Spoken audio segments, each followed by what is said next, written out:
Bonjour, pasteur. Au nom des pasteurs Fofi et Suzy Ndelo, nous vous souhaitons la bienvenue à Montréal. Nous avons une question pour vous. À quoi devons-nous nous attendre lors de cette convention?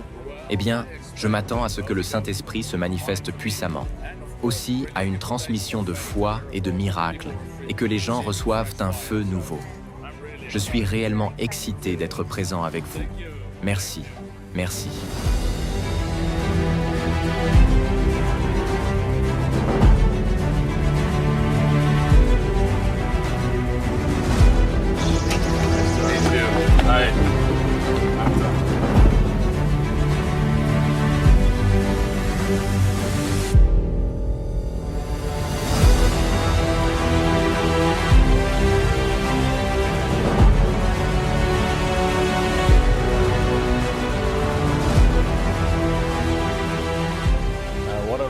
Ce que j'ai vraiment aimé, c'est votre louange. C'est incroyable. C'est totalement différent de la culture allemande, mais c'est bien meilleur. C'est tellement expressif, et nous avons vraiment adoré cela. Et avant que le Saint-Esprit ne crée cette atmosphère, nos équipes de louanges, des équipes de louanges formidables, ont préparé cette atmosphère où le Saint-Esprit pouvait venir et libérer les bénédictions surnaturelles de la délivrance de Dieu, des percées divines et des miracles de Dieu.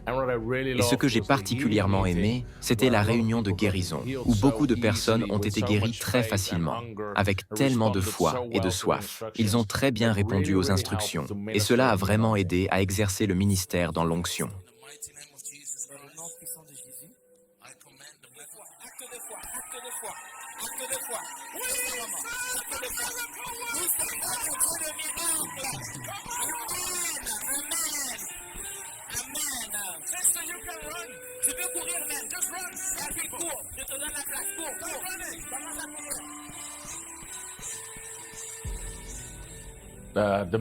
Les membres de l'Église Christ en action doivent se rappeler que la vraie foi fonctionne toujours, que la parole fonctionne toujours. C'est pourquoi j'ai enseigné sur la fausse foi et sur ce que la foi véritable accomplit. On peut toujours travailler notre foi, l'augmenter, se débarrasser de ce qui ne devrait pas y être. C'est cela que les gens doivent retenir.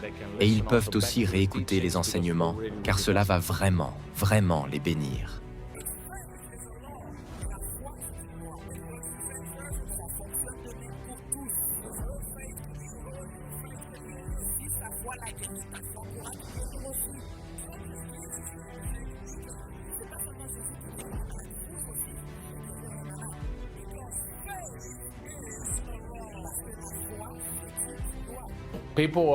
Les gens ont faim de la parole de Dieu, et j'ai vraiment ressenti dans mon esprit de couler dans l'onction d'enseignement, pour enseigner la parole de Dieu aux gens afin qu'elle produise beaucoup de fruits dans leur vie. J'ai donc enseigné sur la foi, sur le feu, sur ce que la foi fait, ce qu'est la vraie foi, ce que la fausse foi produit, sur la guérison, et sur comment porter du fruit au centuple. Et je fais vraiment confiance à Dieu pour que cela ait un impact durable dans cette Église. La chose la plus importante que vous devez retenir, c'est que votre feu ne doit pas s'éteindre. C'est la chose la plus essentielle. Et mes frères et sœurs, si vous voulez que le feu reste sur l'autel, alors vous devez rester sur l'autel. L'autel est le lieu du sacrifice. Et quand toi et moi, nous sommes sur l'autel, nous avons le feu de Dieu sur nous et il ne s'éteindra jamais. C'est donc pour cela qu'il faut continuer de méditer, de réfléchir et de garder dans votre esprit. L'une des choses qui nous a vraiment impressionnés, c'est l'excellence avec laquelle nous avons été accueillis, la façon dont la nourriture a été servie.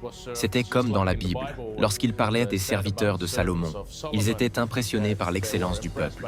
Il y avait tellement d'excellence et d'attention dans les moindres détails. Nous nous sommes vraiment sentis les bienvenus. Et nous en sommes très, très reconnaissants. Nous nous en souviendrons. Je considère l'Église Christ en action comme mon Église locale, mon Église de cœur. Et je crois que c'est un lieu de bénédiction. Et mes frères et sœurs, vous qui me regardez en ce moment, si vous parlez français, venez ici, car c'est un lieu de miracles. J'ai vu et j'ai entendu des témoignages de grands miracles, de magnifiques témoignages de délivrance.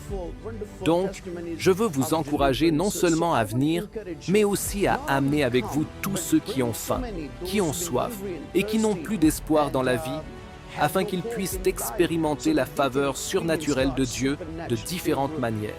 Et personnellement, je ressens non seulement que je vais continuer à venir, mais aussi que je vais amener de nombreux amis pour qu'ils puissent eux aussi faire partie de ce réveil que Dieu a commencé dans cette Église et dans le monde entier.